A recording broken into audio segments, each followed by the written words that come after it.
It's time for a Sega Genesis update. Yeah, that's right. Sega Genesis. I collect these games. I don't like doing updates unless I have 4 or more games at a time. Because, you know, so even if I have 2, I kind of put them aside and just say, wait till you got more so you can make an actual, you know, quality video out of it. But I got a bunch here. I've been way behind. Thomas the Tank Engine and Friends. It's a kids game from Sega. Sega did a lot of kids games, and you can see up here it's 212. And I thought, why the hell not? It was kind of fun. I was having fun with it. It wasn't half bad. You control any of the engines from the show you want. Of course, Thomas, and there's all these others. There's some. I remember there was one asshole engine, but I can't remember his name. You could color them in, and then you race with the other engines on these tracks, and you can switch lanes and stuff, which is pretty cool, I thought. Nice little feature. And then you can also do this mission thing. I mean, it's pretty well designed for a child's game. Bubsy 2. They're 212. Hard as ass. Gosh, that game. The controls seem stiff on it sometimes, and you just hit the weirdest stuff and it kills you instantly, and I just hate dying in that game. It's just so aggravating. Evander the Real Deal Holyfield's Boxing.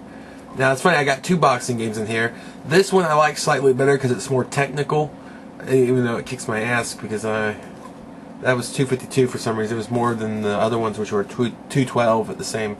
But the Holyfield boxing thing, it's like you have all these different statistics to put into guard, power, speed, stamina, and you try to even them out. Although I made my guy, the first time I played this, I just made them all offense, no defense at all, just kind of, you know, made it real light on the defense. And it was fun, you know, for the first guy I fought, but then the second guy I fought kicked my ass because he's blocking everything, and I can't knock him out, I can't get in there enough, and he ends up winning the decision, which kills you. But it was fun. I liked it.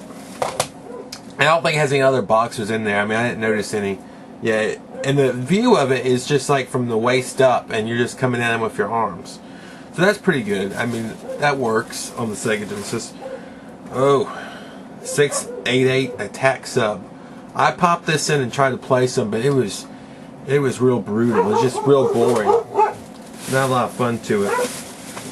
Some of these I haven't played, but I tried to play most of them so I could actually have some insight.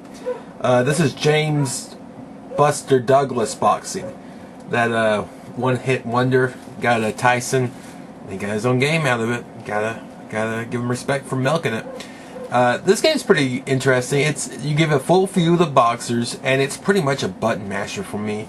There's not a lot of skill involved. And if you hit 2 buttons, I think it's that A and B at the same time, you do a good little hook uppercut, and that'll usually take away half your opponent's life if you aim it right. And I got pretty far in this game just pissing around with button mashing until I got to the last guy who was like, I think Ironhead, and he took me out. But before that, I was doing pretty good. So that's interesting. I mean, I wouldn't say it's bad, but it was kind of easy, and you know, it really didn't lend itself with good play control like Holyfield's. I hear a lot of good things about this. I actually haven't put it in yet, but I got it for $191, which was cheaper than the other batch. You see, it's like Sonic Pinball. I wanted to say Kirby. Spinball, not pinball. Of course not. But yeah, I hear good things. I'm gonna play it. I like pinball games, especially when they're fantasy, you know, like Kirby was, you know, with game characters that you know and love. It's a fun twist on the whole idea. Road Rash. Got another Road Rash. I got Road Rash 3. I got Road Rash 1 now, which has the weird tab. I don't know. The Electric Arts tab. I hate that. Someone opened it up and just showed it. It has no purpose. It's just there. I got this Last Battle, and I actually played some of this, and this is another 212. And this one, it was pretty interesting. It's a beat 'em up where you're walking around, and you know it has all this a lot of dialogue from your friends and stuff. But you get to choose your paths, which I thought was cool. The only problem I had with Last Battle is like you move way too slow. It just really it's like you barely take these little baby steps when you're moving, so it's really slow. It's like but I mean, one hit kills, which I like, and I like being able to choose my path. You know, like in Mario 3, you know, you get an outline of a board and you get to choose, but it actually has more places where you could skip other levels and go to other levels. It has like the first, I mean, even on the first level I beat, I could choose like from 3 paths. So yeah, that's cool. That's a cool little incentive to play. And I got another copy of Aladdin. I just saw it there and I thought 212, such a good game. I gotta pick it up again, so I picked it up again. Maybe I use it as trade bait later. But yeah, that's my update. Not too bad. Some good games in there. I played a lot of them. And I actually got a few more big updates coming. So yeah, that's exciting. Let's all be excited, right? Lots of fun. I've been playing some of the boxing games on and off. Mainly, the main thing I've been playing those on the Super NES is the Breath of Fire. So that kind of, when I get hooked in an RPG, I have to finish it. I can't really move on to anything else until I beat that RPG. So that's kind of a bitch.